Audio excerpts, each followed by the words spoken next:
자, 그동안 블랙홀에 대해서 세 가지 얘기를 했죠. 블랙홀 솔루션은 뭐 얼마든지 더 연구할 수도 있고, 아인슈타인 방정식, 그 다음에 아인슈타인 방정식을 확장한 FR 그래피티. 지금 강의하고 있는 내용은 굉장히 그 이론적인 스타일이라서 사실 많은 계산들은 옛날에 수계산이고 지금 컴퓨터로 하기 때문에 시간이 그렇게 안 걸리고 아이디어만 있으면 프로그램 이제 매스매틱가 짜가지고 바로 계산해 주니까. 지금 우주론 하는 사람들은 타 영역보다는 이론을 실험하고 관측하고 맞추기가 굉장히 사실 힘든데, 그러다 보니까 천문학자들이 관측 천문학을 하는 사람은 여러 가지 갈래길로 나뉘어지게 되겠지. 일반적으로 전체 다를 할 수가 없으니까 그렇게 맞나. 뭐 좋은 망원경 하나만 개발하려고 하더라도 3년에서 7년 가까이 걸릴 수가 있고, 수공으로 뭐 그런 것들이 흐트러짐을 방지시켜주는 그런 역할을 하니까, 사실 이제 무엇을 관측을 하느냐에 따라서 상황은 달라지죠. 예를 들어서 전파 천문학을 하는 사람들은 전파만 주로 관측을 하는 거고, 그러니까 펄스나 X선을 긋는 블랙홀 위치 같은 경우를 관측하려고 하는 사람들이 있고, 거기서 더 나아가서 이제 더 나아간 사람이 세트 프로젝트 하는 사람들 수도 있죠. 지금은 세트 프로젝트 하는 사람들이 연구비 거의 안 주지만, 어쨌든 우리의 소리를 갖다가 전파의 형태로 일렉트로매그네틱 웨이브로 우주에다 쏴대가지고 이렇게 이메일이 오면은, 그죠?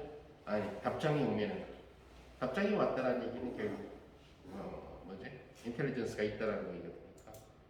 그러니까 우주에는 두 종류의 생명체가 있을 수가 있죠. 지능이 없는 ET가 있을 수가 있고, 요글레나 같은 어떤, 우리가 그런 캔디데이트로 많이 삼는 거는 태양계 목성의 행성들, 물이 있는 행성, 위성들, 뭐 타이탄이라든가, 뭐 가보지 않아서 모르겠지만 영화 한번 봐서 일단 액체 상태가 있다라는 상태로부터 우리 문명의 생명의 뿌리가 지나골적으로 보게 되면 바다에서 만들어진 그런 케이스라고 봐야 되니까. 그래서 그런 ET, 다시 말해서 지능은 없는, 뭐 지능이 없다고, 인간과 이렇게 의사소통할 수 있는 지능이 없다는 그런 ET를 발견하면 대박이고, 두 번째는 이제 우리처럼 문명을 갖고 있는 거죠. 그래서 계속 발전해가지고 스마트폰도 만들고, 아니면 스마트폰 이상의 뭐 홀로그램 폰을 갖고 있다라든가, 우리가 지금 하고 있는 일반 상대성 이론을 저 초등학생도 아는 걸 왜 이렇게 하고 있나 하는 그런 더 높은 수준의 문명, ETI 같은 경우를 위해서 전파 천문학에서 세트 프로젝트, Search for ETI죠. 칼 세이건을 비롯해서 많은 사람들이 그쪽 계통으로 했는데 결국 영화만 만들다 끝났죠. 결과는 없었고 영화만 만들다가 끝났다. 근데 아직까지도 미련을 못 버리고 있는 그런 경우들, ETI들 분명히 있을 것이다. 그러니까 우리가 제일 비슷하면서 우리 한 1.5배 크기를 갖고 있는 규모의 은하가 바로 이제 안드로메다, 250만 광년 떨어진 친구니까 그쪽에 어딘가에 센터 쪽은 불가능할 거고, 나사 은하의 센터 쪽은 일반적으로 봤을 때 너무나 밝은 별이라서 행성의 대기가 존재할 수가 없어요.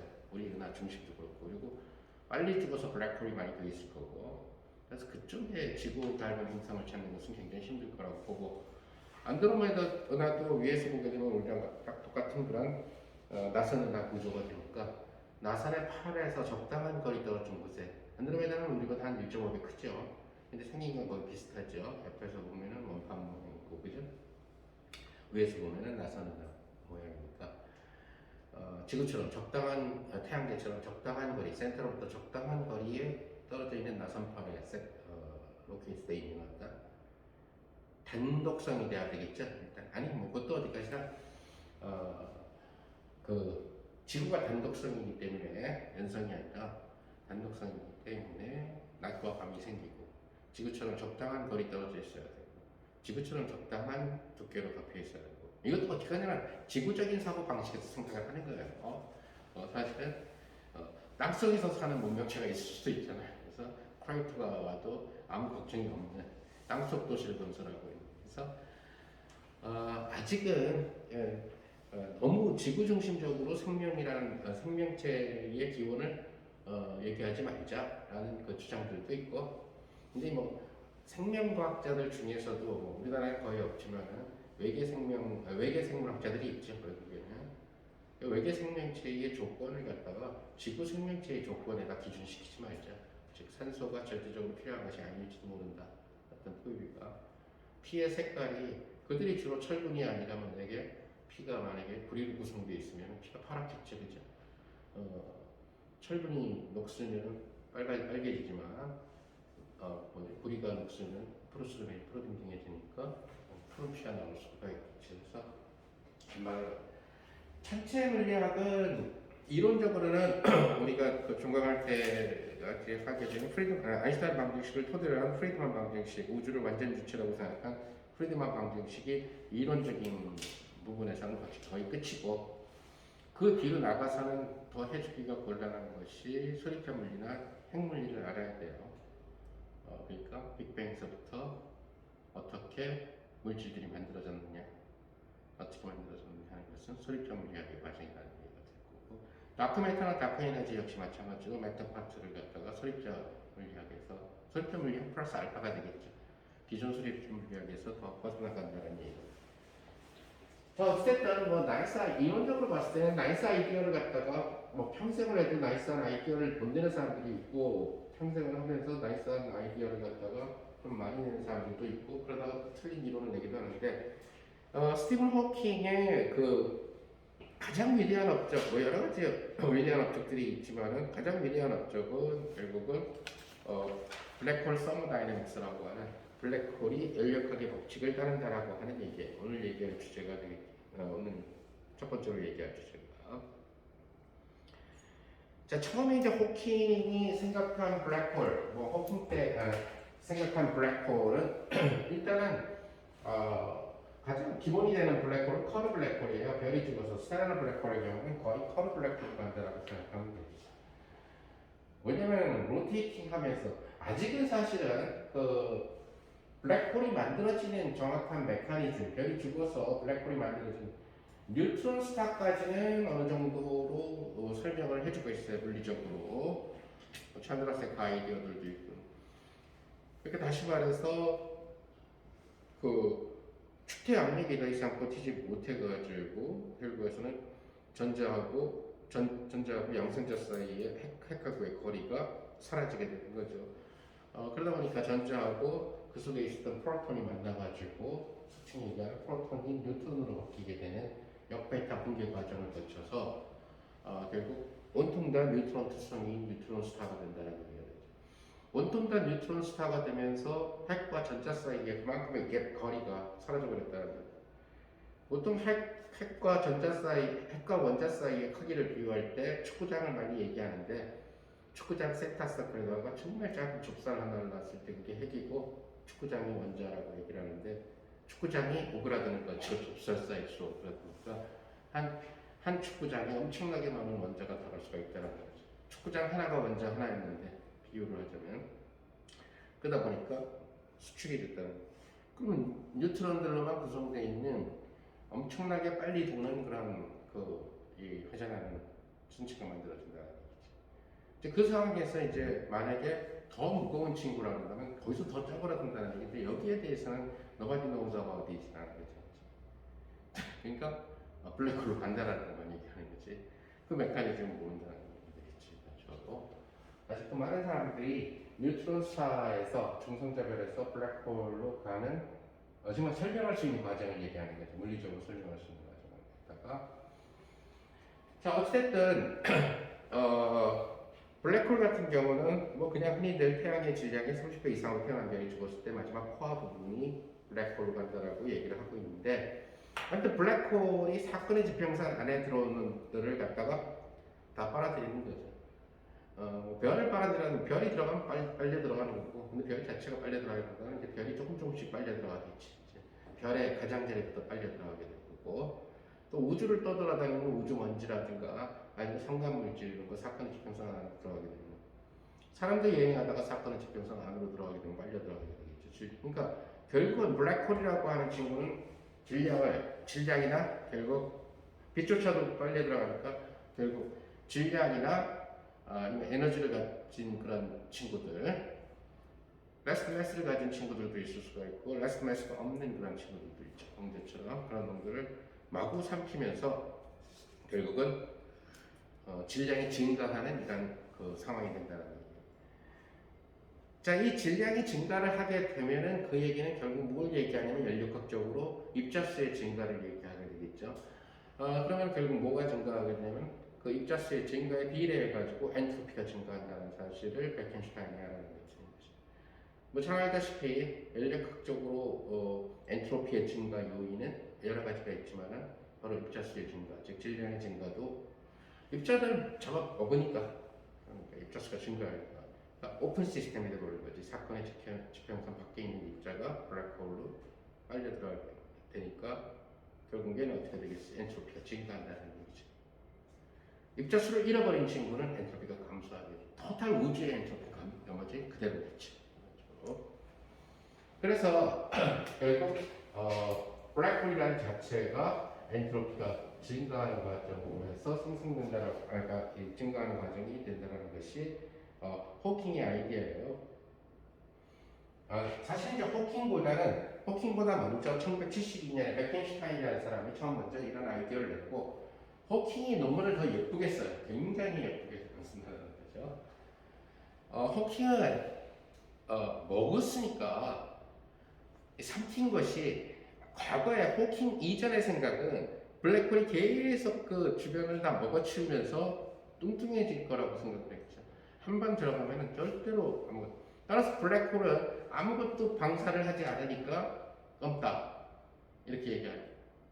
근데 호킹이 네이처에 실었던 그 아이디어는 과히 혁명적인 아이디어죠. 사실 네이처는 지금은 뭐 세계적인 저널이 됐지만 사실은 옛날에 이렇게 가판대에 있는 일반인들을 위한 잡지예요, 사실은. 그러니까 일반인들이 읽을 수 있을 정도로 쉽게 써야 된다는 거예요. 그러니까 지금도 네이처에 실리려면 주로 실험 쪽이나 새로운 물질을 만들었거나 새로운 암이 사라졌다라든가 이런 것들이 많이 실릴 수가 있죠. 아니면 새로운 천체를 발견했거나 아니면 새로운 해성을 발견했거나 그 일반인들이 쇼킹할 만한 그런 과학적인 사실입니다. 자, 어쨌든 호킹은 엄청나게 글을 잘 쓰는 사람이었고 그러다 보니까 야 이것을 먹은 것을 블랙홀이 혹시 토해내지 않을까 이런 생각을 하게 된 거죠.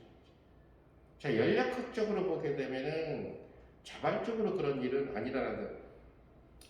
자, 우리가 그 커피를 갖다가 불로 가열을 해가지고 식은 커피를 따뜻하게 만들 수가 있어요. 그럼 얘는 따뜻해졌겠죠. 이렇게 따뜻해졌을 때 그럼 그 열의 이동 상황을 보게 되면 얘를 어디에다 놔두냐에 따라서 열을 흡수하기도 하고 혹은 열을 방출하기도 하고 한다는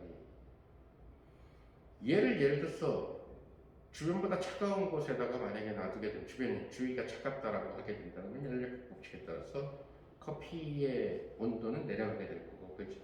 즉 커피는 열을 밖에다 방사를 하게 된다. 자, 그러다 보니까 또는 예를 들어서 우리가 어떤 액체 상태를 놓고 예를 들어서 이 물이 증발하는 경우가 있을 수가 있죠. 근데 증발 과정을 갖다가 잘 생각을 해보게 되면은 어떤 과정에서 증발이 일어나요? 결국 얘가 주변보다 온도가 높아요. 주위보다 온도가 높아야지만 증발이 일어나는 겁니다. 자, 그러니까 호킹 같은 경우는 이렇게 해가지고 베켄슈타인이 얘기한 것처럼 엔트로피가 점점 증가를 해서 먹어치우는데 이렇게 만들어지는 그 스탈라 블랙홀 같은 경우가 결국은 삼킨 것을 토해낼 수가 있다는 아이디어를 하게 됩니다. 그 삼킨 것을 토해내는 그런 과정이 결국 블랙홀이 이제 너무 먹었으니까 살 좀 빼야 되겠어. 그럼 살 빼는 방법은 뛰거나 엄청나게 하는 거죠. 그래서 블랙홀이 이제 살이 빠지게 됩니다. 블랙홀이 갖고 있는 총 질량이 점점 줄어드는 그런 과정을 생각할 수가 있다는 거예요.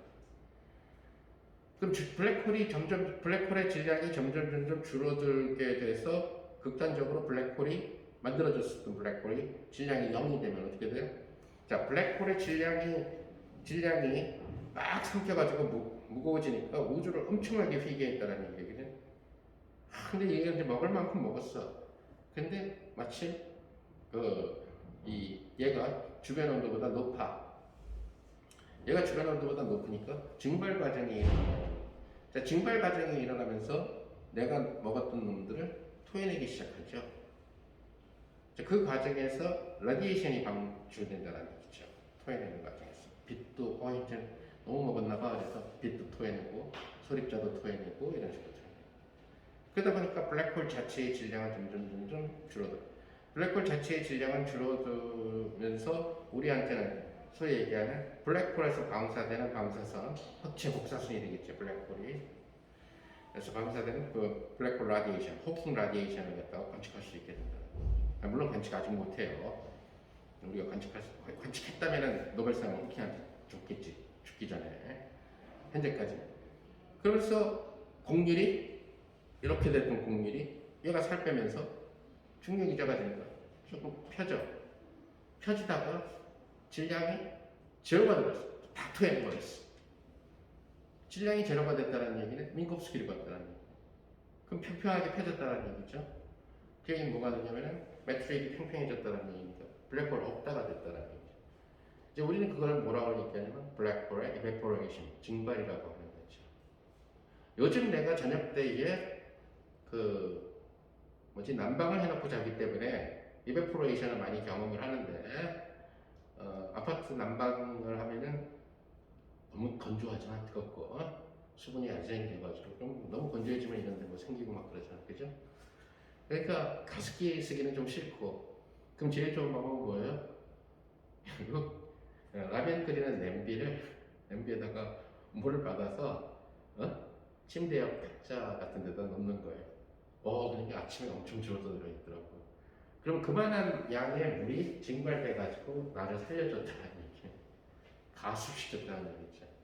여러 가지 방법은 있어요. 냄비에 물을 갖다가 직접 하는 방법, 수건에다가 물을 묻혀가지고 걸어두는 방법인데, 그 증발량이 엄청나더라고요. 요새 그 밤에 추워져가지고 난방하고 나니까.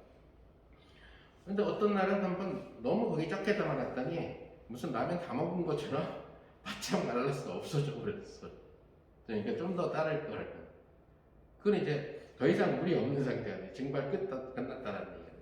자, 그런 식으로 여러분들이 생각을 하고 이 내용을 들어줘야지만 이해할 수가 있다는 얘기가 되는 거고, 사실 이제 이 과정에서 나오는 엔트로피 공식은 사실 여러분들한테 설명해 주기 힘든 게 끈이론으로 유도되기 때문에 그 얘기는 해주지 못할 거죠.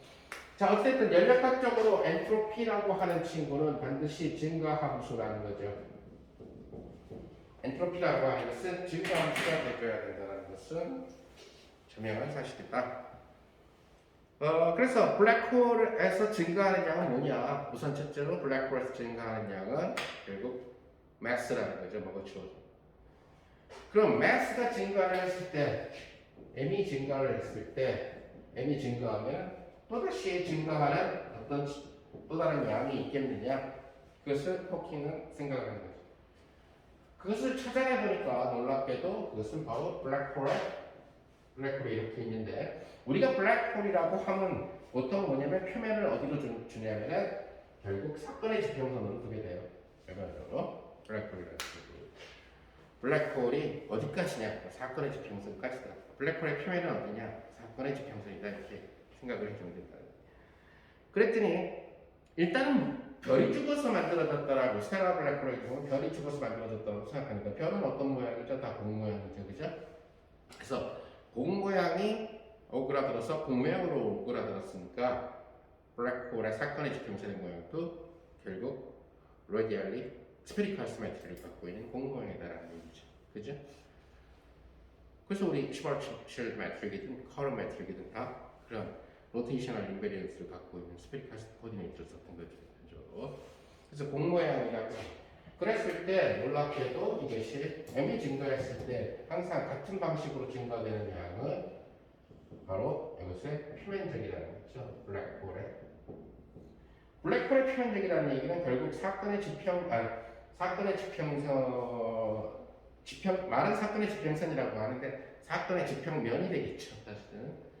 그래서 웬드 호라이즌의 서피스가 되는 이 넓이, 표면적이 된다는 사실을 결국은 쉽게 알아낼 수가 있었다는 거죠. 자, 그래서 여러 가지에서 계산을 할 수가 있는데 커러 블랙홀이 셀러 블랙홀의 대표적인 형태니까, 그리고 커러 블랙홀은 슈바르츠 쉴드 블랙홀을 포함하고 있어요. 다시 말해서 커러 블랙홀 다시 쓰지 않을 거예요. 너무 지저분해서 한번 노트를 참조하고, 커러 블랙홀에서 A를 0으로 보내게 되면은, 그죠? 안쪽 반 A를 0으로 보내게 되면은 바로 이것이 슈바르츠 쉴드 블랙홀이라는 사실을 알고 있죠, 그죠?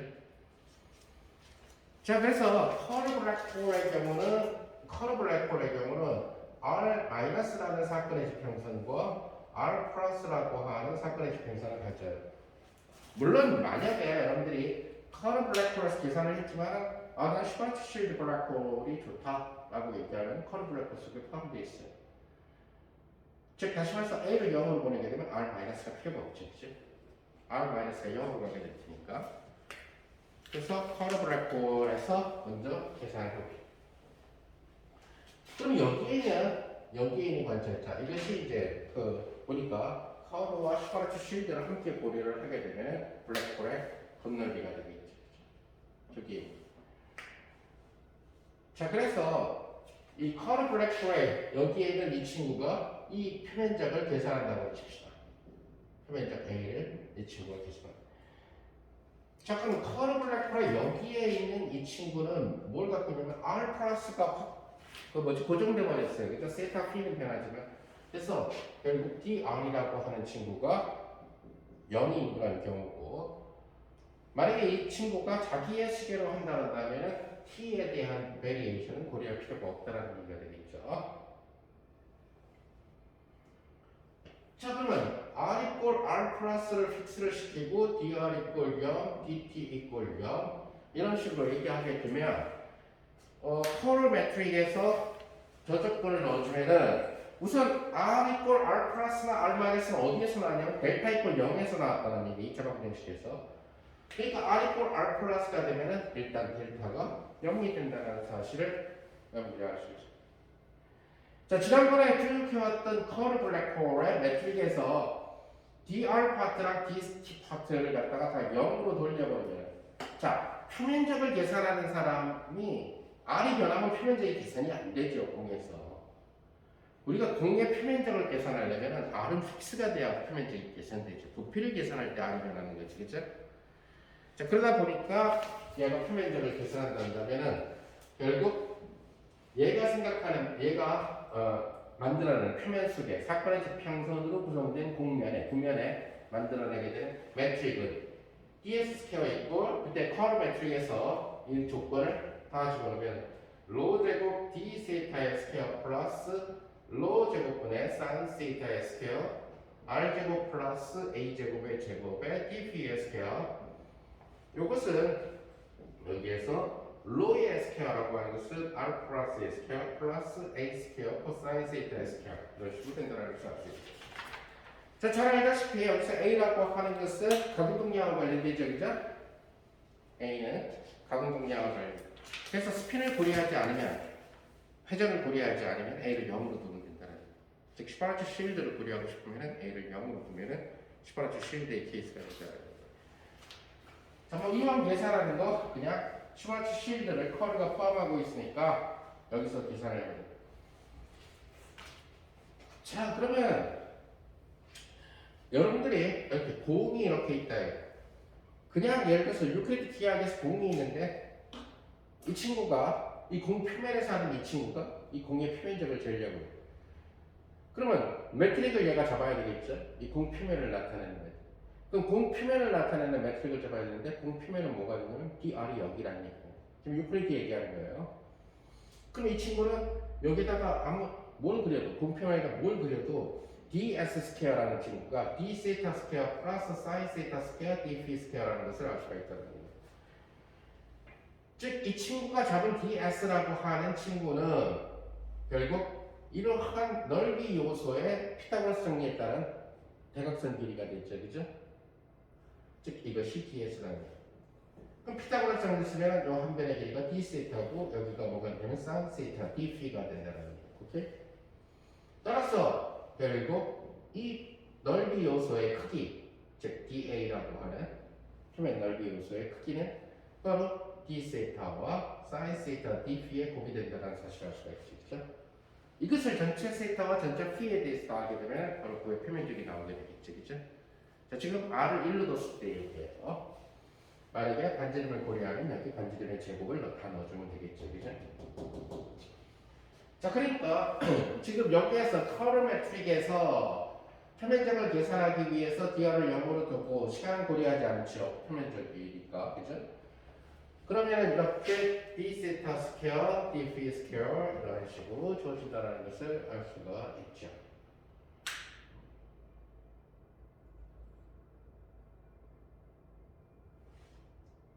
그래서 여러분들 잘 알다시피 A를 0으로 보내고 그 다음에 예를 들어서 그 블랙홀 매트릭을 평평하게 펴주면은 얘가 1이 됐죠, 로가. 그리고 바로 얘가 된다는 사실을 알 수 있죠. 그럼 이 경우에는 결국 블랙홀의 사건의 지평선 그 구면에서 사건의 지평면이 되겠죠. 거기에서의 넓이 요소 dA가 뭐가 되는 한 변의 길이가 A가 로 D 세타가 될 거고 여기 한 변의 길이는 로분의 sin 세타 R 제곱 플러스 A 제곱 dp라고 하는 이런 길이가 되겠네요.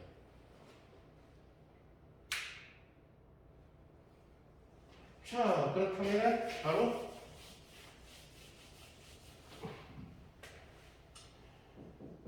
블랙홀에서 R 플러스에서의 결국 미분 넓이 요소는 결국 얘를 우리가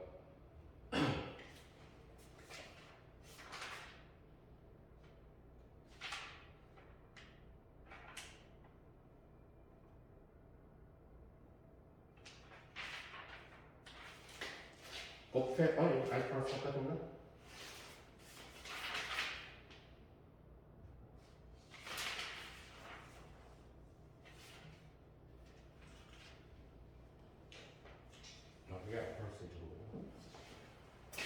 여기도 알파스고 이런 식으로 주어진다는 것을 그래서 로하고 로 캔슬 되니까 여기에서 나오게 되는 넓이 요소는 r 플러스 a 제곱 플러스 a 스퀘어하고 sin 세타하고 결국 d 세타 dp 이러한 형태로 주어지게 된다는 것을 알 수가 있습니다.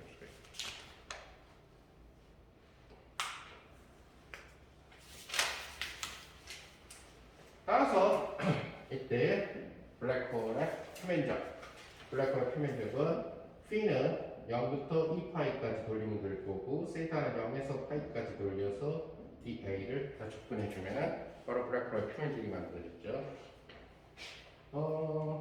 얘는 세타랑 상관이 없으니까 결국 이 부분은 적분이 돼서 입체각 4파이가 나오게 되겠죠. 그죠? 따라서 여기에서는 4파이하고 R 플러스 스퀘어 플러스 A 스퀘어라고 하는 이러한 블랙홀의 표면적이 나온다는 것을 여러분들이 알 수가 있다.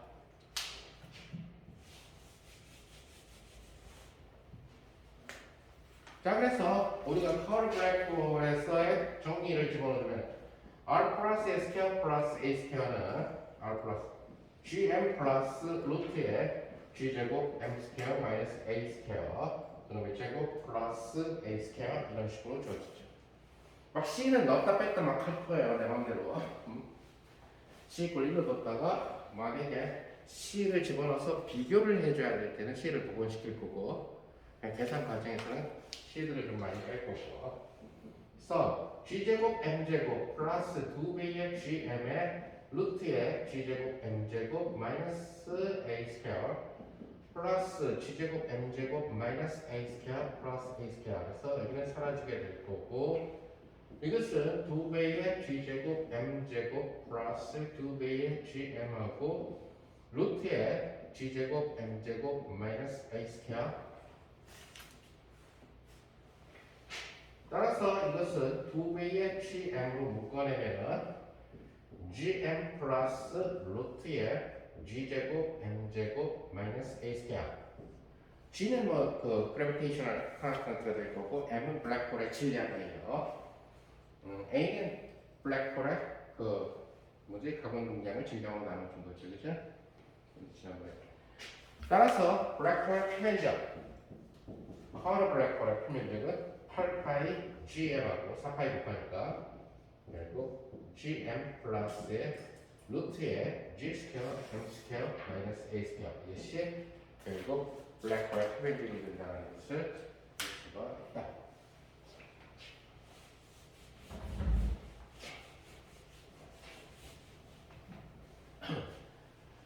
그래서 여기에다가 로그를 취해 봅시다. 자, 로그를 취하면은 로그 A는 로그 8파이 G하고 플러스 로그 M하고 플러스 로그의 GM 플러스 루트의 G 스퀘어 M 스퀘어 마이너스 N 스퀘어 이런 식으로 로그를 취해. 자, 양변에 전미분을 때려봅시다. 전미분을 시키면은 A분의 1에다가 TA가 될 거고, 컨스턴트는 미분하니까 0이 될 거고, 자, 지금 매스는 변할 수 있는 양이죠. 블랙홀 매스 같은 경우는 삼키면 증가하고, 토하면 감소하고, 오케이? 그래서 M분의 DM이라는 형태로 되겠죠. 플러스 이제 여기를 미분해줘야 되는데, 이것은 GM 플러스, 변하는 것은 여기서 M밖에 없어요. 그래서 루트에 G 스퀘어, M 스퀘어, 마이너스 A 스퀘어 하고, 요거 미분하니까 G가 튀어나오고, 요거 미분하니까 두 배의 루트에 G 스퀘어, M 스퀘어, 마이너스 A 스퀘어네. 안에 거 미분하니까 G 스퀘어하고 두 배의 M 사라지고 이런 식으로 주어진다는 거. 그리고 토탈이 뭐에 대해서 미분했죠? M에 대해서 미분한 거죠. 그죠? 요것을 이제 함께 써주면은 M분의 1에다가 플러스 하고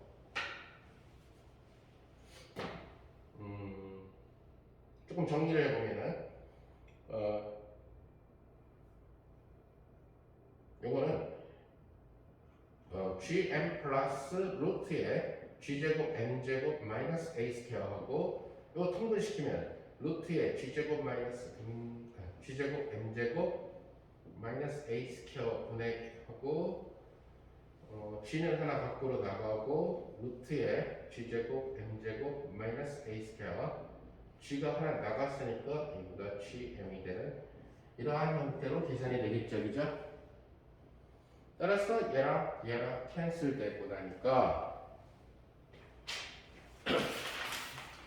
블랙홀의 표면적과 블랙홀의 질량 사이의 관계는 그리고 블랙홀의 표면적의 변화량은 질량으로 나타나면은 루트의 G제곱 M제곱 마이너스 A제곱에 DM이 된다는 사실을 알 수가 있다는 거죠.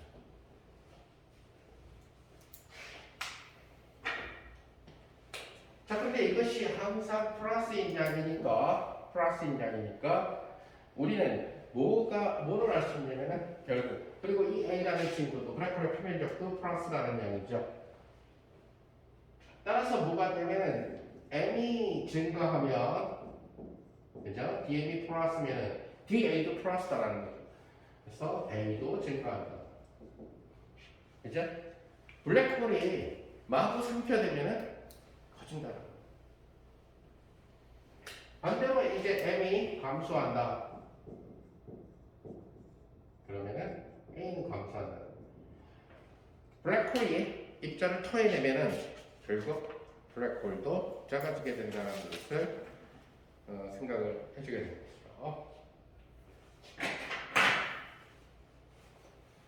자, 이것은 이제 커브 블랙홀 갖고 계산해 준 그런 케이스예요.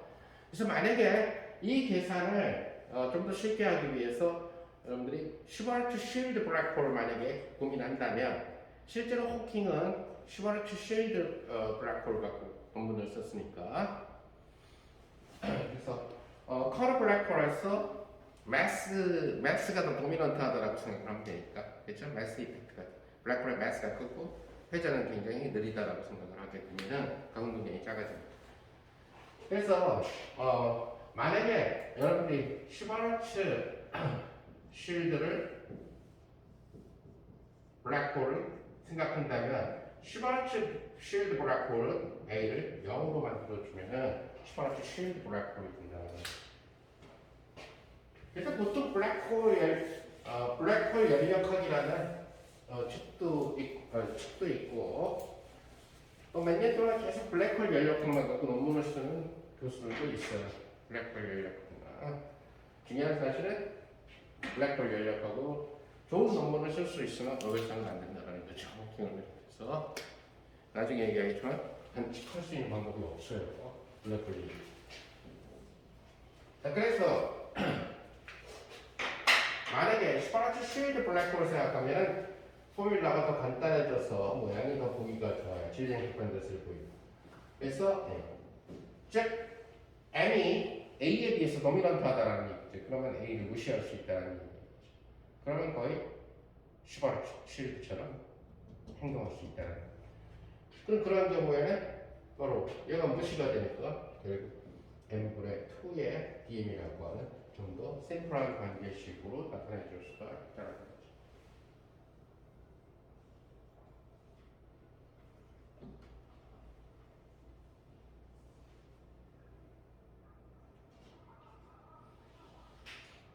자, 아까도 얘기한 것처럼 결국 이 M이라는 것 대신에 결국 A라는 친구로 대신을 할 수 있다는 얘기가 되니까 그죠? M의 증가가 A의 증가를 또는 M의 감소가 A의 감소니까 변이는 M 대신에 A로 사용해도 된다는 얘기잖아요. 그죠? 자, 그래서 결국 호킹의 아이디어는 블랙홀의 엔트로피가 결국은 A에 비례한다. 블랙홀 사이즈에 비례한다. 이 사이즈는 결국 질량이 블랙홀의 표면적은 블랙홀이 결국 마스와 관련되게 되겠죠. 사실 블랙홀이 엔트로피를 갖는다는 것은 베켄슈타인. 사실 베켄슈타인의 논문도 어렵고 호킹의 논문 자체도 어려워요. 더 중요한 것은 이 비례상수를 결정하는 문제는 더 어려워요. 끊임없는 계산을 해야 되기 때문에. 그래서 이 비례상수는 연력학적으로 4분의 1의 하바 G분의 볼트만 상수 C 상승하고 요거는 사실은 호킹 입장에서는 그때 얘기했던 프랑크 유니트를 통해서 얘가 엔트로피의 단위가 되도록 만들어줄 수가 있다는 얘기예요. 그럼 프랑크 유니트가 누구로 구성되냐면 C하고 하바하고 G로 구성되죠. 그죠? 그래서 프랑크 유니트를 통해 가지고 요 단위가 맞아야 되니까 그죠? 일단 엔트로피라고 하는 것은 KB에 비례해야 될 거고 그죠? 그 실질적으로 일단 뭐 여러분들이 트랜스퍼스 엔트로피가 A에 비례한다 이런 식으로만 우선 기억을 했습니다. 자, 이렇게 엔트로피가 블랙홀의 표면적하고 관련되게 되니까 여기에서 블랙홀이라는 개체를 연력학적 대상으로 놓고 연력학을 적용시키겠다라고 하는 것이 호킹의 아이디어라는 거죠. 그러니까 엔트로피가 지금 증가를 하니까 삼키면서 또는 그런 상황이 되버리게 되니까 뭐가 증가를 하게 되냐면은 결국 내부 에너지가 블랙홀의 내부 에너지가 증가한다는 거예요. 다시 말해서 연력학적으로 결국 DU라고 하는 친구는 내부 에너지의 증가는 뭐가 돼요? 엔트로피의 증가에 비례하고 이것은 바로 열의 복사체의 온도랑 관련되게 된다는 얘기겠죠. 잘 D는 TDS라고 하는 연력학 법칙을 씁니다. 이것을 이제 블랙홀의 표면의 온도라고 얘기해도 되고 호킹이 처음 주장했기 때문에 호킹 엔트로피라고, 호킹 템퍼리처라고 얘기를 해요. 오케이? 사실 호킹 템퍼리처라는 얘기는 그러니까 블랙홀 표면의 온도를 얘기하는 거죠. 자, 여러분도 알다시피 우리가 별의 경우에 있어서 레디에이션을 뿜어내는데 기본적인 역할을 해주는 것, 즉 별의 색깔을 갖다가 얘기해 주는 것은 별의 내부의 온도가 아니라 별의 서피스 표면에서의 그 온도예요. 즉 태양에서 왜 노란빛이 태양이 왜 노란 별이냐를 얘기할 때 태양의 내부 온도 때문에 노란색이 된다는 얘기가 아니라 태양 표면 온도가 6000도이기 때문에 6000도 정도에서 나올 수 있는 빛이 노란색이라는 얘기가 되는 거죠, 일반적으로.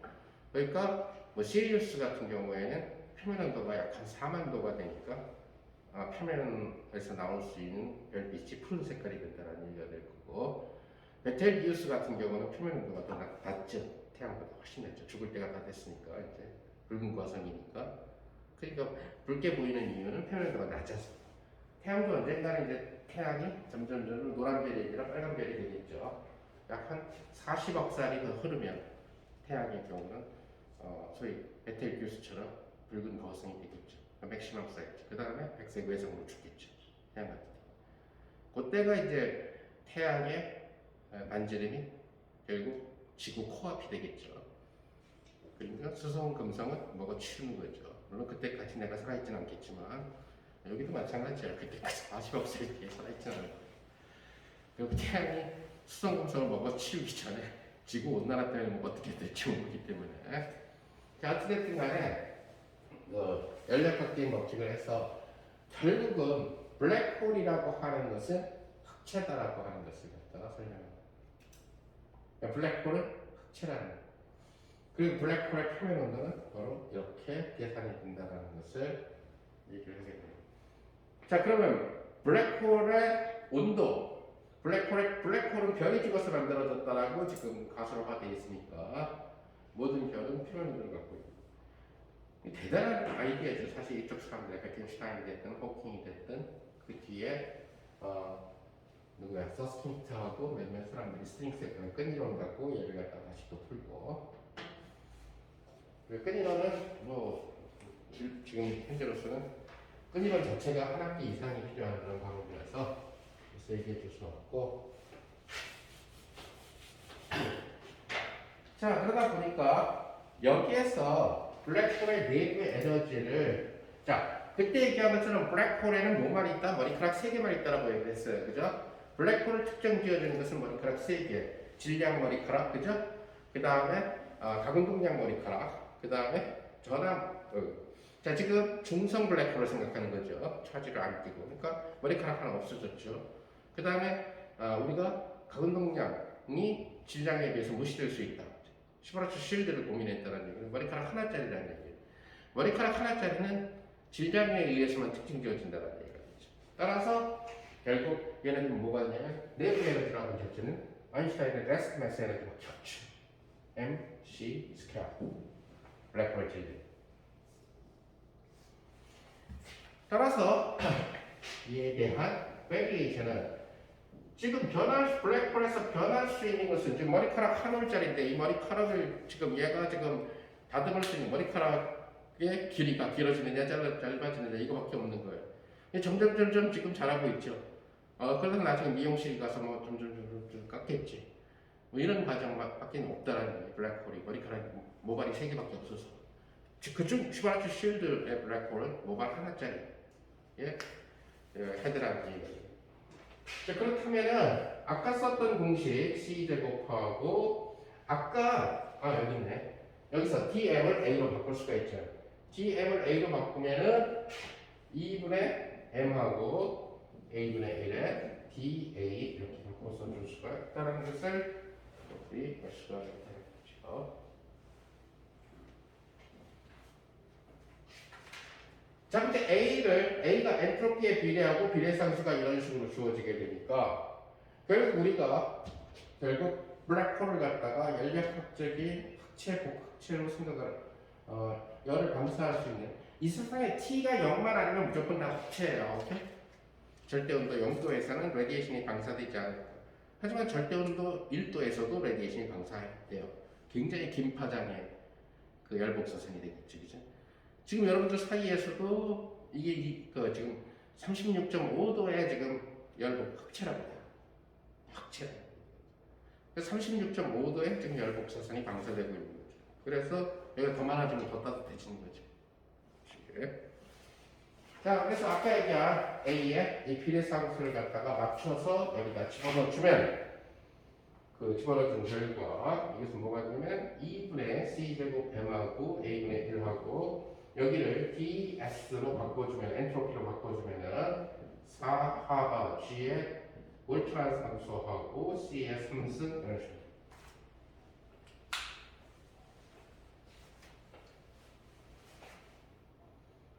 자, 그래서 호킹은 뭘 찾아낸 거냐면 매스에 의해서만 특징 지어지는 블랙홀은 이러이러한 온도를 갖고 있는 연력학 법칙을 따르는 흑체다라는 사실을. 그럼 이건 뭐냐? 이것은 바로 온도가 돼야 된다는 거죠. 왜? 내부 에너지의 증가와 엔트로피의 증가 사이에 비례상수니까 온도가 돼야 된다는 거예요. 이것은 바로 블랙홀의 표면 온도 또는 호킹 템퍼레처라고 부르게 되는 온도가 된다는 것을 알아내게 됩니다.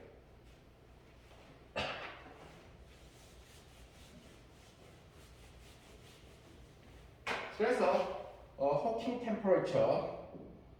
템퍼레처를 좀 정리해서 다시 쓰면은 뭐 약분하고 어쩌고저쩌고 해서 다시 쓰게 되면은 우리가 이 하바 G에 K, B, C에 A분의 M 이런 형태가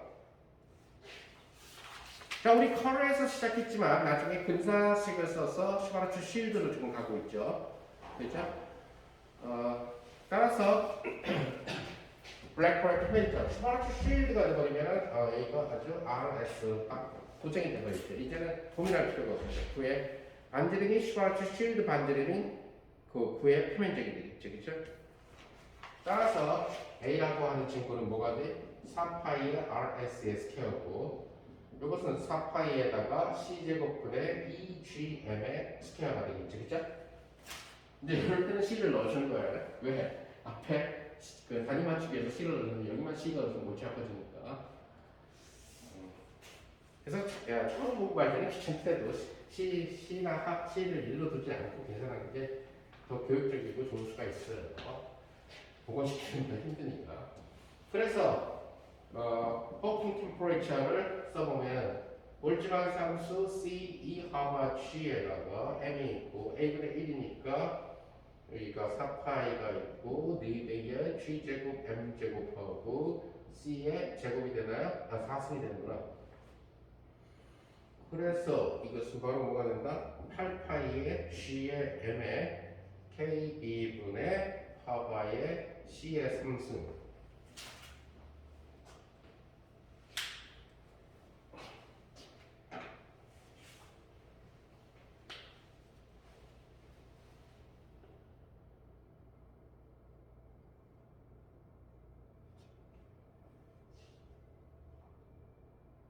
자, 이제 보통 태양은 블랙홀이 분명히 안 돼요. 백색외선에서. 그러니까 태양은 블랙홀이 도저히 될 수 없는 그런 라이트 스타일, 가벼운 별이라고. 그런데 천문학은 기본적으로 태양의 질량을 단위계로 많이 써요. 태양이 제일 친숙하기 때문에. 모든 기준을 갖다가 태양을 기준으로 많이 한다는 거. 특히 매스 스케일 같은 경우는 천문학에서 별을 갖다가 나눌 때 이 별은 어떻게 되냐 할 때 태양의 질량이 몇 배로 태어났느냐 이걸 갖고만 따지게 된다는 얘기죠. 그렇죠?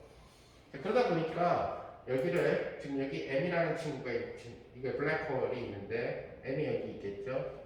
그럼 M과 여기에 M의 태양의 질량 이런 식으로 넣어주게 되면은 이것이 M의 태양의 질량 나눠줘야 되겠죠. 그럼 태양의 질량, 볼트만 상수, 뉴턴 상수, 광속, 그 다음에 플랑크 상수, 그죠?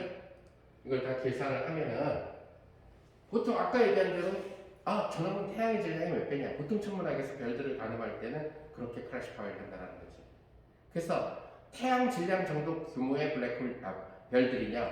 아니면 태양 질량의 한 30배 이상 되는 그런 별들의 규모냐 이런 식으로 해서 나눈다는 클래시파이 시킨다는 얘기죠. 무겁다 가볍다를 태양 기준으로. 자, 그러니까 태양의 질량에 얘가 몇 배냐에 따라서 이 값이 나오게 되겠죠. 만약에 30배인 블랙홀이면 30분의 1이 곱해지게 될 거고, 그러면 이 양은 전부 계산할 수 있는 양이 된다는. 그러니까 6.169 곱하기 10의 마이너스 8승하고 n분의 m 태양의 질량, 그리고 단위는 뭐가 돼요? 온도니까 당연히 켈빈이 된다는 사실을 알 수가 있다는 거죠. 물론 태양은 블랙홀이 안 돼요. 그러나 만약에 태양 정도의 질량을 갖고 있는 블랙홀, 오케이? 태양 질량을 갖고 있는 블랙홀의 경우에는 그 블랙홀의 표면 온도가 이 온도가 된다는 거예요. 자, 이 온도는 어느 정도 수준이냐면 바로 나노 켈빈 정도 수준이라는 10의 마이너스 9승 정도니까. 그러니까 나노 켈빈 템퍼리처라니까 무슨 나시는 거라는 거지. 지금은 그래서 서머다이내믹스가 고체 은용 실험하는 사람들 같은 경우 레이저 쿨링이라든가 이런 것들을 통해서 나노 켈빈까지 갈 수가 있어요. 옛날엔 극저온이라는 것이 보통 초창기에는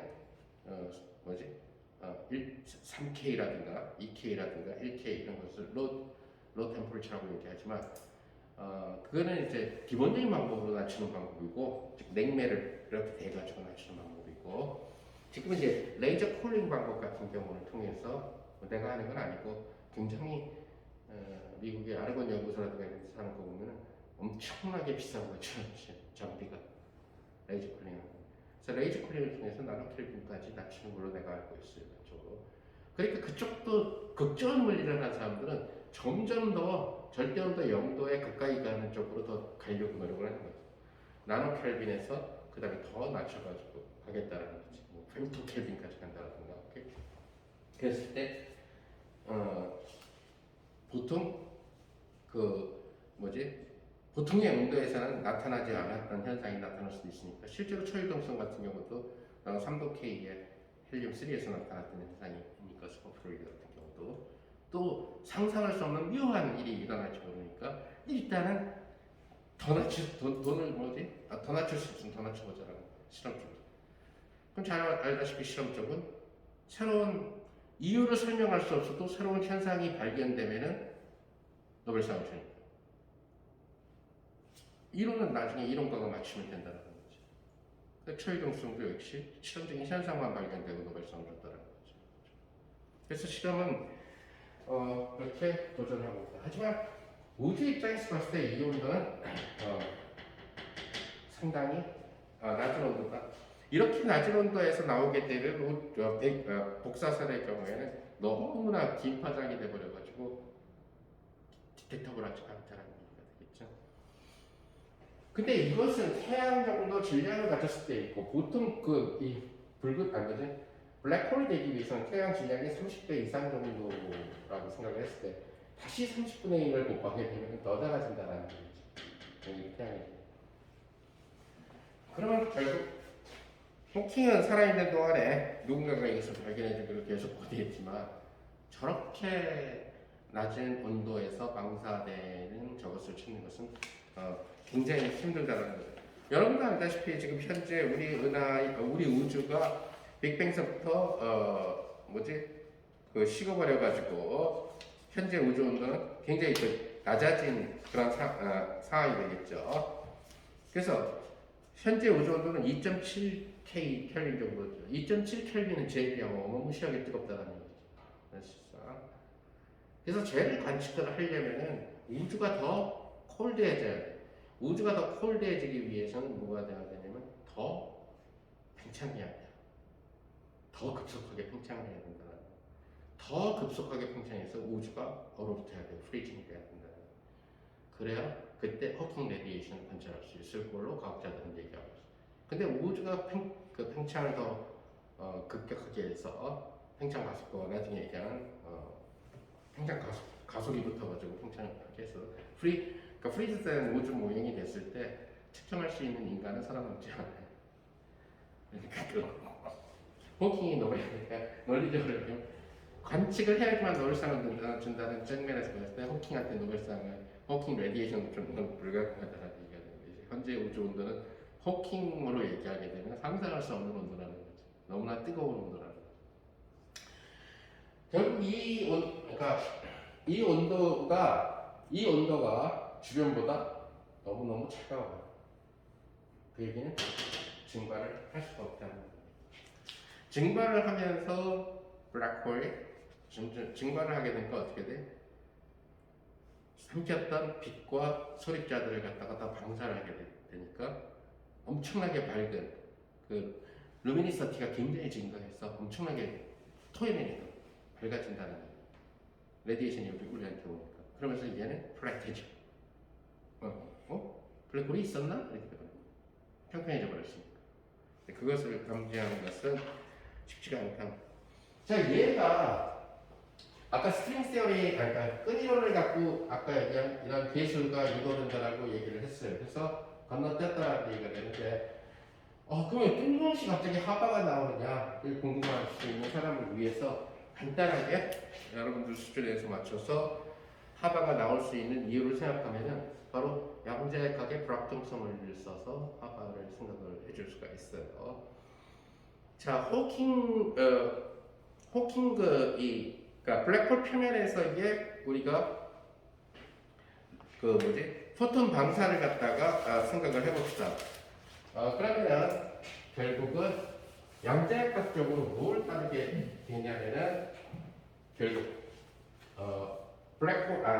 블랙홀 자체 블랙홀에서 위치의 오차하고 운동량의 오차 사이가 2분의 하바 이런 형태의 케이스를 갖게 될 거고, 결국 델타 X라고 하는 것은 블랙홀의 지름하고 관련되겠죠. 이렇게 블랙홀이 이렇게 동그랗게 블랙홀의 이 사이즈. 지금 프로브하고 있는 관심 있는 것은 블랙홀이지 블랙홀 밖은 아니니까, 오케이? 블랙홀 표면까지니까. 그래서 얘를 두 배의 슈바르츠 쉴드 반지름에 비례한다고 합시다. 뭐 입자가 됐던 아니면은 광자가 됐던. 자, 그런데 블랙홀 같은 경우에서 만약에 어떤 입자가 쏟아져 나온다면은 엄청나게 운동량이 높은 애는, 그러니까 운동량이 굉장히 큰 친구들이 튀어나오게 돼요.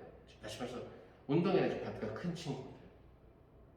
그래서 우리가 얘기하는 에너지 제곱은 P제곱 C제곱 플러스 M제곱 C4승인데, 이것은 기본적으로 소립자가 갖고 있어야 되는 레스트 매스 에너지가 되겠죠, 그죠? 레스트 매스에서 나오게 되는 에너지 파트가 될 거고. 그런데 이것이 블랙홀에서 그 쏟아져 나오는 레디에이션 같은 경우는 모멘텀이 굉장히 큰 친구가 튀어나오게 된다. 그래서 우리 뭐라냐면, 그러니까 이 부분이 무시되는 이러한 입자들이 튀어나오고, 광자는 애초부터 여기가 0이니까 그렇고, 그래서 이렇게 되는 경우를 갖다가 상전원적인 효과가 더 강해졌다 그래서 울트라 렐러티비스틱이라고 얘기해요. 그러니까 에너지 이퀄 TC라는 이런 근사적인 관계를 갖다가 맞이하게 됩니다. 자, 그러니까 에너지는 TC라는 관계식에서 불확정성을 쓰면은 델타 에너지는 C에다가 델타 P 이렇게 될 거고, 자, 이것을 갖다가 너클리 볼트만 상수의 온도 T, 이것이 블랙홀 템퍼리처, 즉 호킹 템퍼리처라고 두게 되면은 뭐가 되죠? 델타 P라고 하는 친구는 C분의 KB하고 TH 이런 식으로 주어지게 된다는 것을 알 수가 있을 거고, 이 B의 상수를 만약에 에타라고 둡시다. 델타 X를. 자, 그래서 델타 X와 델타 P가 블랙홀의 표면 온도와 슈바르츠 쉴드의 그 반지름으로 주어졌으니까 불확정성 원리에다가 적용을 시켜주면은 결국 에타에게 2배의 RS에다가 그 다음에 C분의 KB의 호킹 템퍼리처 한 것이 결국 2분의 하바 이런 형태로 주어지게 될 거고, 여기에서 호킹 템퍼리처를 계산을 해보면은 C배의 하바 그 다음에 2배의 K의 볼트만 팩터 그 다음에 2배의 에타 이런 형태로서 주어지게 된다는 것을 알 수가 있죠. 뭐가 하나 빠졌다? RS가 빠졌네. 그죠? 자, 이것은 결국 두 배의 KB하고 두 배의 에타하고 지금 RS 같은 경우 C제곱분의 두 배의 GM하고 여기에 CF하고 이런 식으로 워킹 템퍼러처를 생각을 해주세요.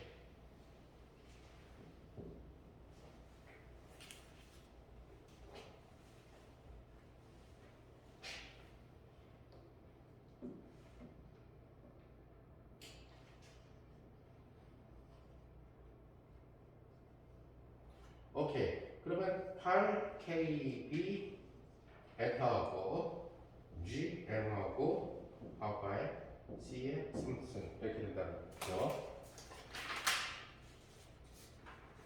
그러면 아까 계산했던 워킹 템퍼러처가 뭐였죠? 8 파이 K B G M 분의 아바 C 승승 나오는 것을 알 수 있겠죠?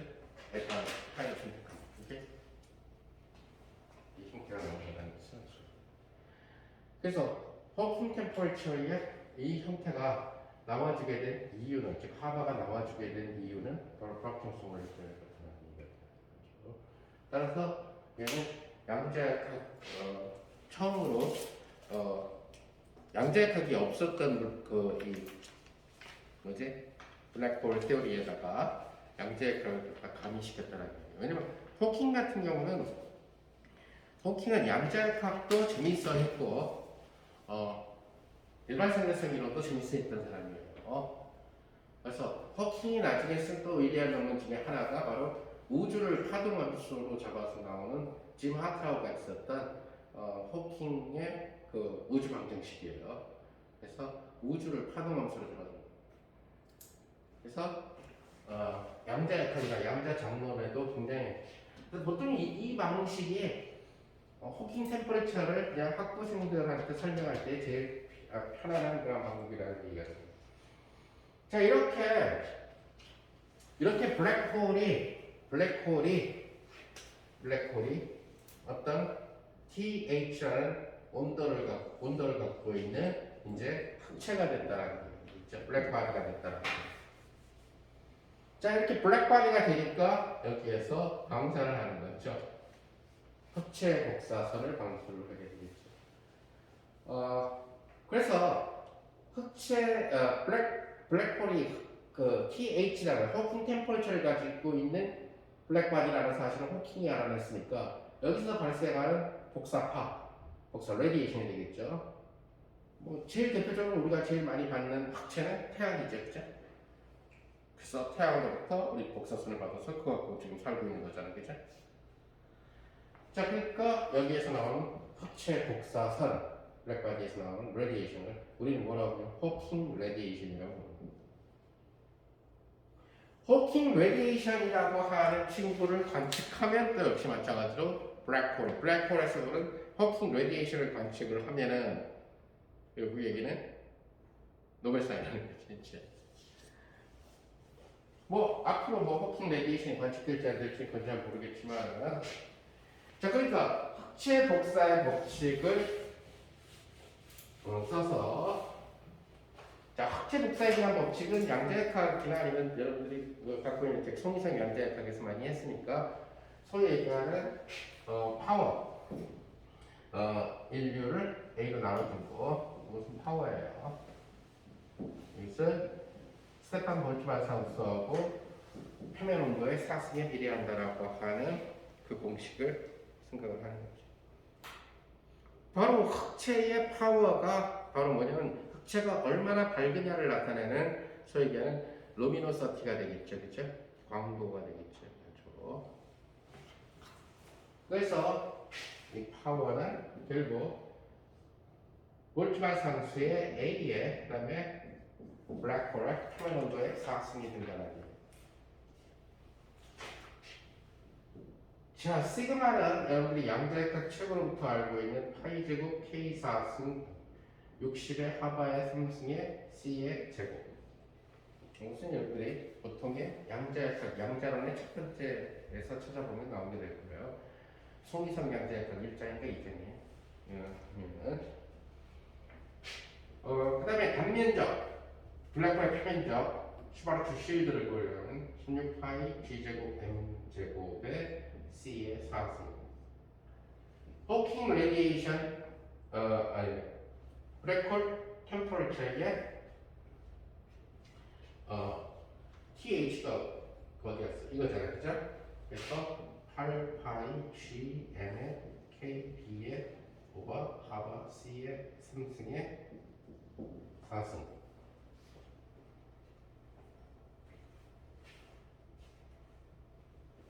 자, 이것을 계산을 하면은 하바의 C의 6승 15360 파이 G의 제곱하고 M의 제곱분의 1.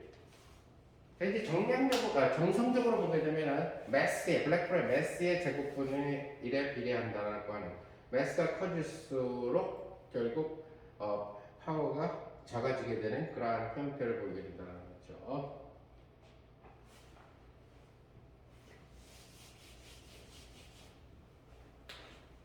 그래서 블랙홀의 루미노시티 또는 블랙홀의 파워, 이것이 어느 정도냐? 물론 M이 태양 정도 질량을 갖고 있는 블랙홀이라면 파워가 9.007 곱하기 10의 마이너스 29승 와트예요. 파워니까 와트에 해당이 되겠죠. 너무 희미하다는 얘기죠. 관측 불가 수준이라는 얘기죠. 레디에이션도 마찬가지지만. 자, 그렇다면은 이런 표면 온도를 갖고 있는 블랙홀은 어떻게 어떤 히스토리를 거치게 되느냐? 결국 호킹에 의하게 되면 여기에서 이것도 역시 마찬가지로 어떻게 될 수 있냐면, 여기도 뭐라 그럴까요?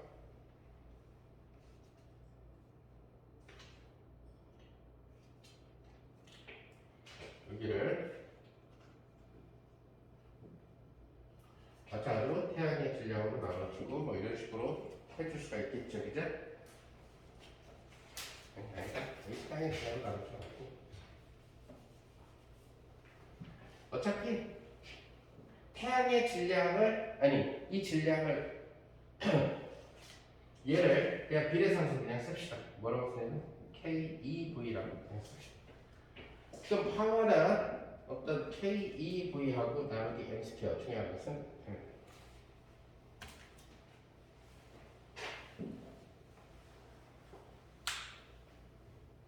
자, 이제 블랙홀이 어느 정도까지 먹어치운 다음에 이제는 블랙홀이 더 이상 먹어치우지 않고 토한다라고 합시다. 즉 증발 과정이 생긴다라고 합시다. 그러면 결국 증발 과정은 결국 뭐냐면 매스가 감소하는 과정이에요.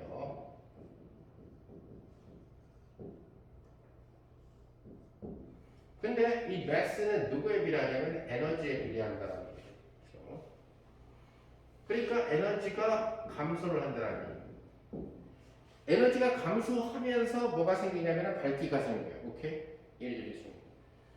그러니까 일률이라는 자체는 원래는 에너지를 시간으로 미분한 거예요.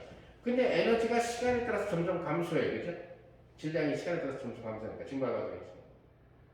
그러니까 우리는 인류를 만약에 이것을 인류의 크기라고 만약에 했다면, 인류는 그러니까 1이라고 하는 것은 플러스 마이너스를 갖지만 인류 같은 경우 보통 플러스가 되도록 하죠. 얼마나 1을 적어주냐. 밝기가 또 마이너스가 될 수는 없으니까, 루미너시티가. 그래서 마이너스 R을 붙여줄 이라는 것으로서 정리되죠.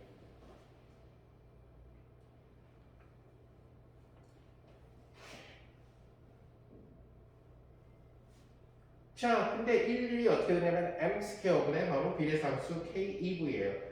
EV라고 쓴 것은 이제 증발 과정입니다. 자, 지금 호킹의 경우에 그 뭐 좀 더 뒤에 가서 굉장히 그 이 에세이 비슷하게 쓴 거에 의하면은 어느 정도를 갖다가 먹어서 얘가 이렇게 해서 이제 특이점이 발생을 해요. 그래서 그것이 한계에 도달하게 되면은 이제는 더 이상 먹어치우지 못하고 이제 토해내면서 플라트해진다라고 하는 그런 아이디어인데 그 부분은 사실 물리적으로 명확하진 않아요. 그래서 어쨌든 살찌웠다가 그 뭐지 증발한다라고 하는 증발 가능성이 있다라는 얘기를 갖다가 얘기하는 거고, 자 그렇게 이 물질을 직접 토해내는 그런 방법이 있고, 또 하나는 토킹 블랙홀을 갖다가 바로 평평하게 만들 수 있는 방법은 또 뭐가 있냐면 반입자를 쏟아 붓는 거죠, 사건의 지평선에다가. 그래서 반물질들을 갖다가 사건의 지평선에다가 뿌려내면 뭐가 돼요? 반물질하고 블랙홀이 삼켜버렸던 물질들하고가 빛으로 변했죠, 감마선으로. 그러면서 그럼 빛은 질량을 갖고 있지 않으니까 블랙홀 질량이 감소하게 되겠죠. 점점 입자 반입자에 의해 가지고, 그러면서 점점 평평해지는 그런 과정도 생각할 수 있다는 얘기죠. 자, 그래서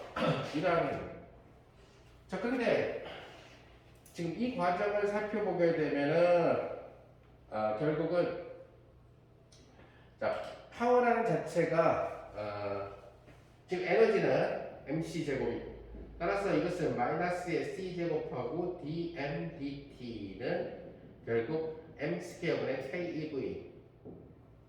이 KEV라고 놓은 것은 이게 지금 증발 프로세스를 생각하게 되니까 evaporation이라고 하는 증발이라는 단어에서 EV를 쓴 거예요. 자, 그러니까 뭐가 돼요? DM에다가 M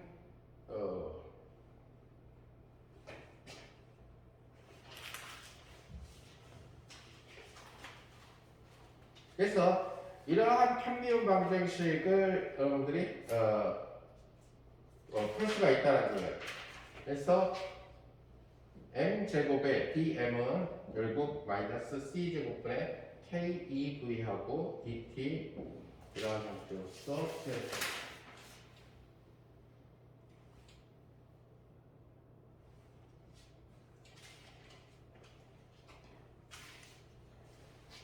자, 우선 염두에 둬야 될 것은 이 증발 과정은 지금 현재는 일어날 수가 없어요.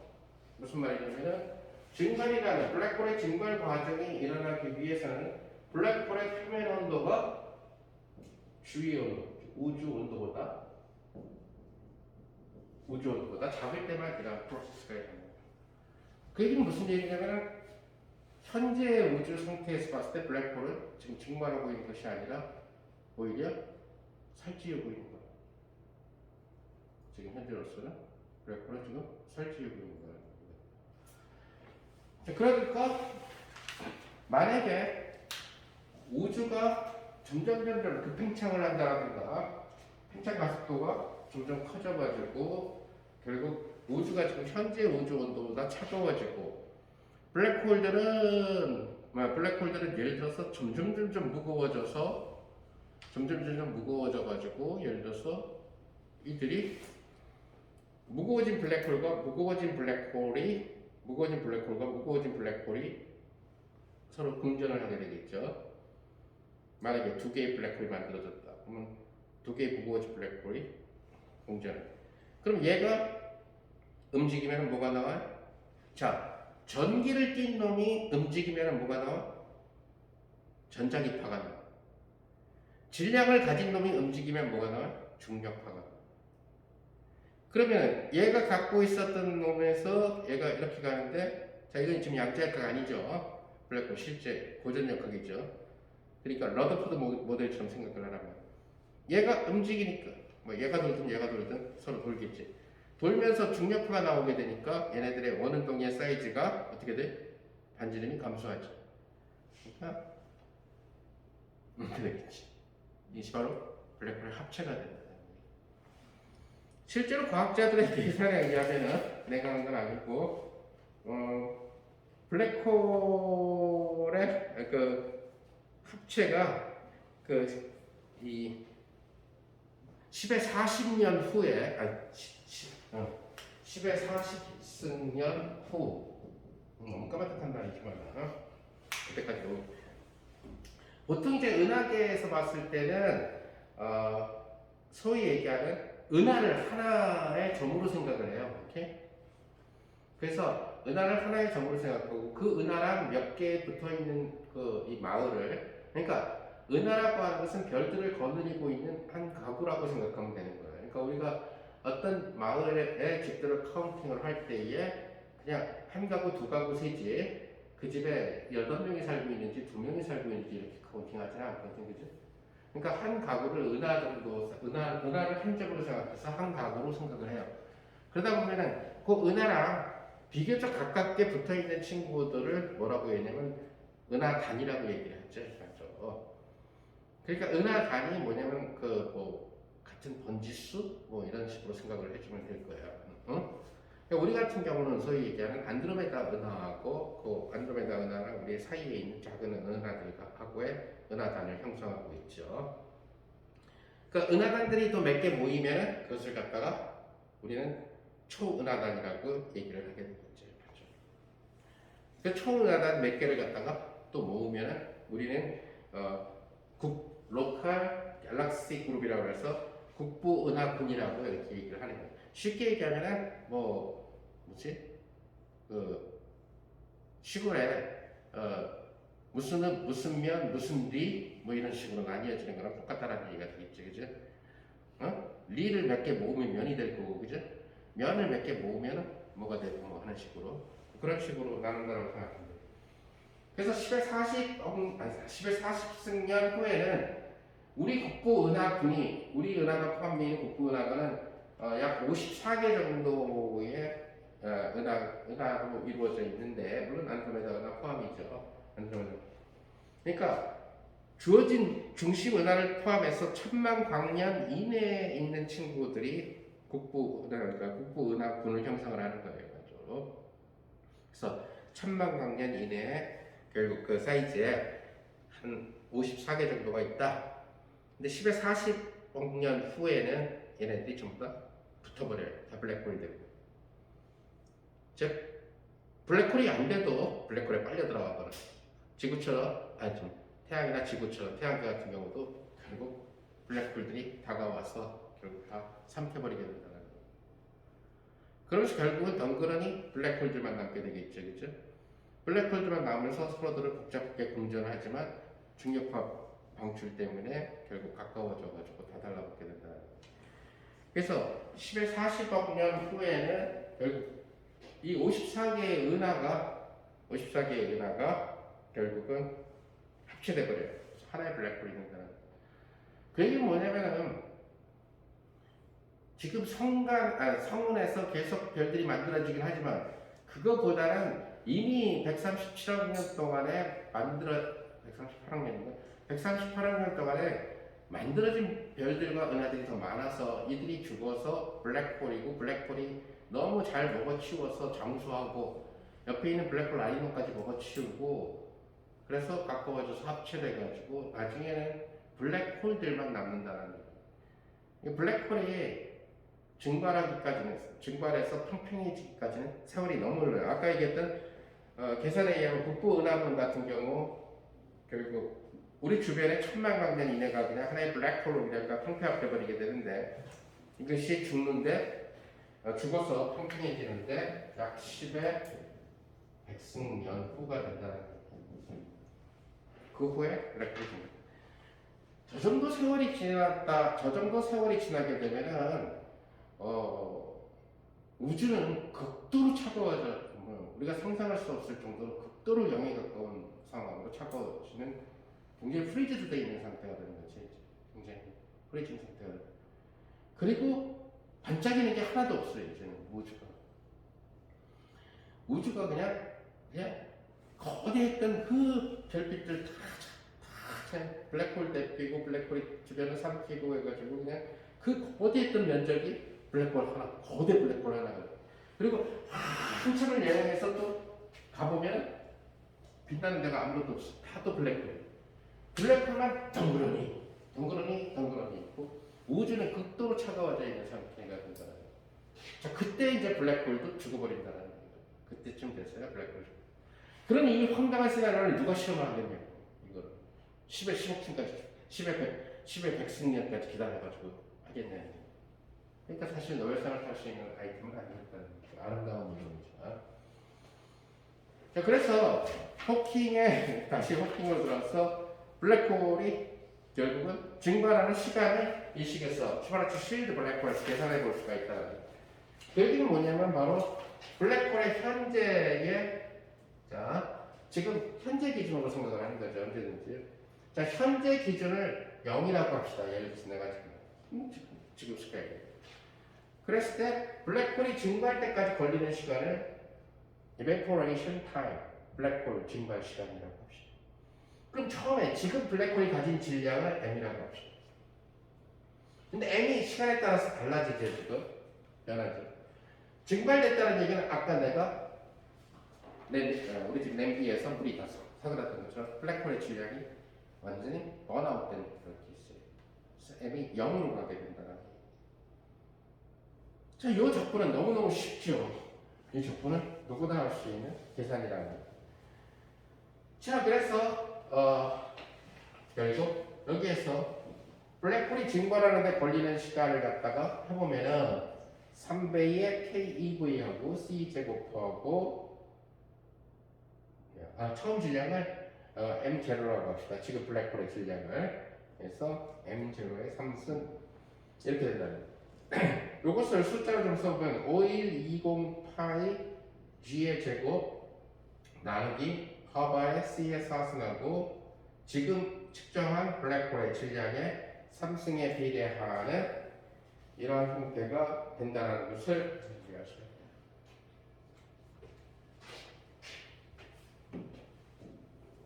그러면 지금 우리가 관찰하고 있는 블랙홀이 언제 죽느냐? 자, 아까 얘기한 대로 모든 별들이 죽어서 블랙홀이 되는 건 아니고 태양보다 한 30배 정도는 커야 된다는 얘기예요. 근데 많은 계산을 할 때 태양 정도 크기의 블랙홀이 만약에 있다면 그래서 지금 현재 우리가 관측했는데 M0가 태양 질량이다라고 합시다. 태양 질량이 계산 넣기가 편하니까. 그래서 지금 관측했을 때 태양 정도 되는 질량을 갖고 있는 블랙홀이 있다면은 이 친구가 죽는데 걸리는 시간은 3.4 곱하기 10의 67승년이라는 얘기죠. 이렇게 어마무시한 시간이 걸린다는 얘기예요.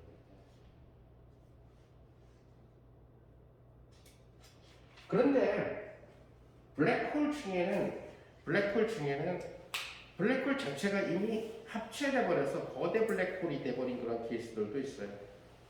그 얘기는 뭐냐면은 은하의 구조상 은하의 중심은 빨리 죽는 별들이 화려하게 빨리 죽는 별들이 많이 태어났어요. 지금 무거운 별들이 많이 태어났다. 지금 나선 은하에서 나선팔에 있는 친구들은 좀 별 볼 일 없는 별들이에요. 태양을 비롯해서. 그러니까 얘네들은 비실비실 오래 사는 친구라는 얘기예요. 근데 우리 은하의 중심에 있는 별들은 벌써 다 상당수가 죽어서 지금 블랙홀화됐다는 거예요. 아까 얘기한 것처럼 우리 은하의 그 조밀한 그 중심에, 그러니까 우리 은하 중심이 어디냐면 다운타운이고, 우린 지금 굉장한 변두리에 지금 살고 있는 것 같은 거예요. 아무도 살지 않는 산골, 그죠? 시내 한번 가려면 3만 강만 걸리는 그런 엄청난 변두리에 지금 살고 있는 거예요. 변두리에 지금 태양이라는 마트 하나 바라보고 지금 살고 있다는 얘기지, 그죠? 태양마저 없으면. 그런데 우리 은하의 모든 은하의 중심 쪽은 화려한 다운타운이에요. 아직도 굉장히 밝은 별들이 많지만 이미 죽은 별들도 많아요.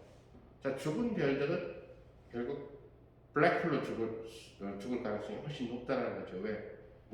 상관물질이 많이 모여 있었으니까. 그럼 은하의 핵을 구성을 해야 돼요. 그러다 보니까 이들이 공전을 하면서 결국은 중력파로 에너지를 뺏기고, 에너지를 뺏기다 보니까 중력에 의해서 달라붙을 수밖에 없고, 블랙홀이 합치된다는 얘기. 그럼 슈퍼 블랙홀이 나오게 된다는 거죠. 그래서 만약에 그런 스텔라 블랙홀이 합체돼서 만들어진 슈퍼 블랙홀을 생각해요. 그래서 M0가 만약에 10의 11승 킬로그램 정도가 되면은 그러면 TEV가 2.667 곱하기 10억 년. 이 정도는 기다릴만 하다는 얘기죠.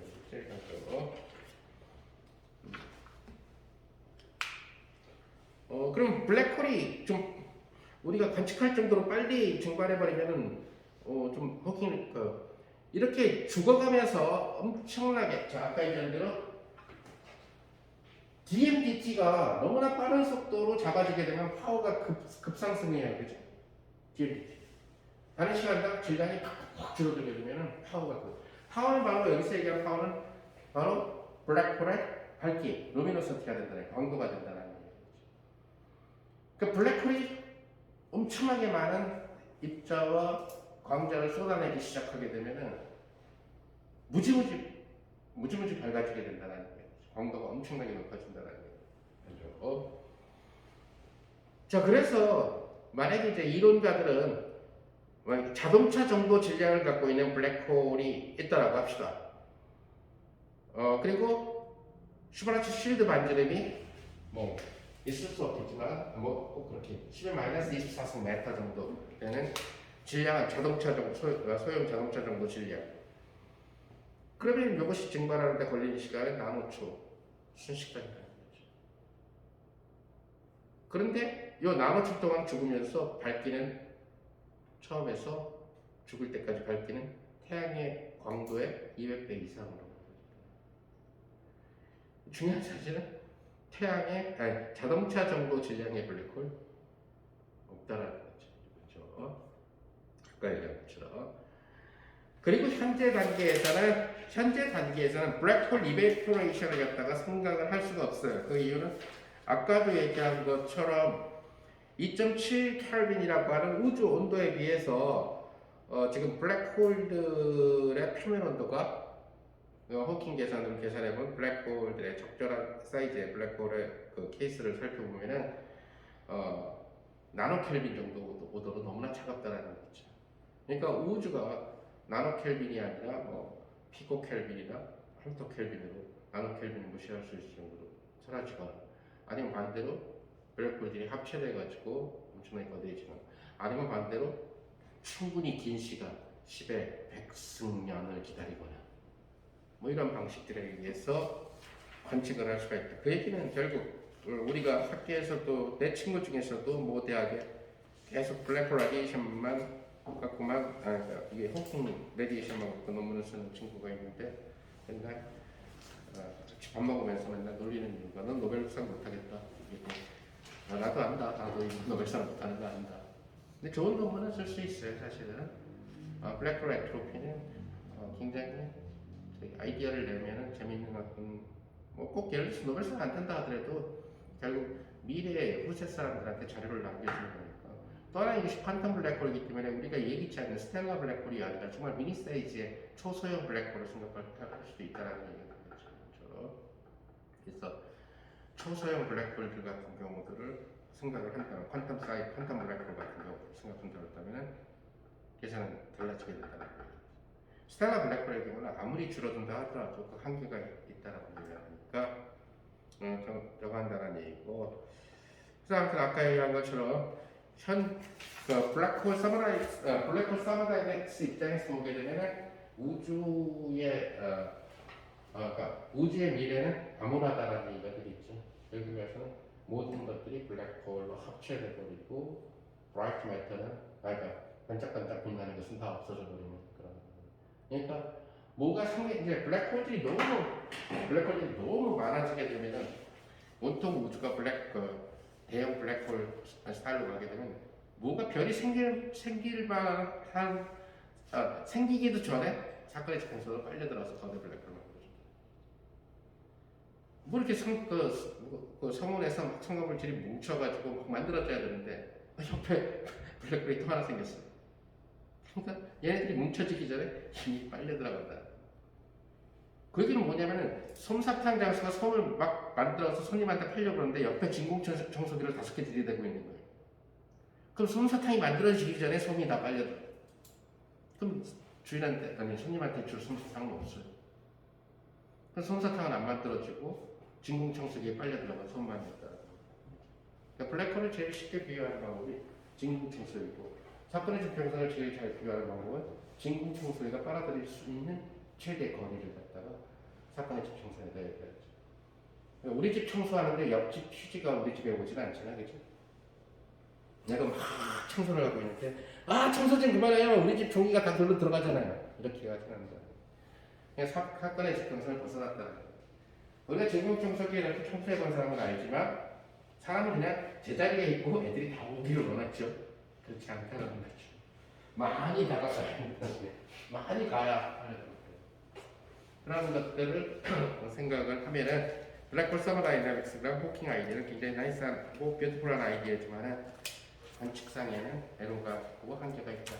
그러다 보니까 이것을 관측을 하려고 도전하는 사람들은 별로 없어요. 이럴 바엔 차라리 그냥 블랙홀의 사건의 지평선을 관측하거나 아니면 우주 초기에서 나오는 그 뭐지 우주 배경 복사선을 갖다가 좀 더 디테일하게 관측을 하거나 아니면 차라리 지구 닮은 행성을 관측하거나 뭐 이런 방법들이 더 실효가 있지. 근데 이론가들은 굉장히 좋아하는 테마예요. 블랙홀 서머 다이나믹스가 논문도 굉장히 많이 나오고 있고. 오케이 이렇게 하고 좀 쉬었다 다시.